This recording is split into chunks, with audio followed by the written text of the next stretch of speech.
দিনাজপুরের বিরামপুর পৌর শহরের কলেজ বাজার টিএনটি অফিস সংলগ্ন দিনাজপুর গোবিন্দগঞ্জ আঞ্চলিক মহাসড়কে ট্রাকের ধাক্কায় মোটরসাইকেলের চালক ও আরোহী সহ 2 জন নিহত হয়েছেন।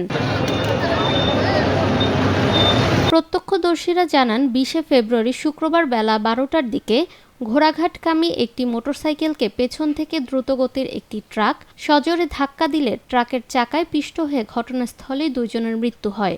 দুর্ঘটনার পর ট্রাকটি পালিয়ে যায়।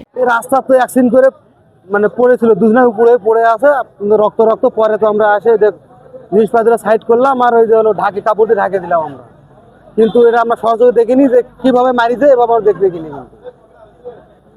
ধারণা করা হচ্ছে আর পিছ থেকে মারিছে, মনে করেন হয়তো কোথাও বাড়ি খায় কাঁধে পড়ে গেছে আর উপর দিয়ে চাকা চলে গেছে। আমরা এদিক দৌড়াচ্ছি, আমরা ট্রাকের পিছনে ধাওয়া না করে দুজনে পড়ে আছে, এদিকে দৌড়াচ্ছি, ওইদিকে আর মনে করেন যায়নি, ট্রাকের পিছনে যায়নি।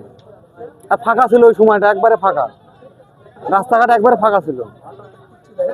আমি পিছ থেকে আসতে করে খাই আসলাম, আসছে দেখি মোটরসাইকেল আমি যাচ্ছে, মানে আবার ঠিক করেছে পিছনেও গাড়ি, ওরা খেয়াল করিনি, আমি করছে বাড়ি খাই পড়ে গেছে গাড়ি। খবর পেয়ে পুলিশ ও ফায়ার সার্ভিসের সদস্যরা ঘটনাস্থলে পৌঁছে মরদেহ উদ্ধার করে উপজেলা স্বাস্থ্য কমপ্লেক্সে পাঠান এবং সড়কে যান চলাচল স্বাভাবিক করেন। বিরামপুর থানার ওসি সাইফুল ইসলাম সরকার ঘটনার সত্যতা নিশ্চিত করে জানান, নিহত 2 জনের মধ্যে একজনের পরিচয় জানা গেলেও অপর একজনের পরিচয় বের করার চেষ্টা চলছে। প্রয়োজনীয় আইনগত প্রক্রিয়া শেষে মরদেহ স্বজনদের কাছে হস্তান্তর করা হবে। নিরপেক্ষ, সত্য প্রকাশে আপোষহীন।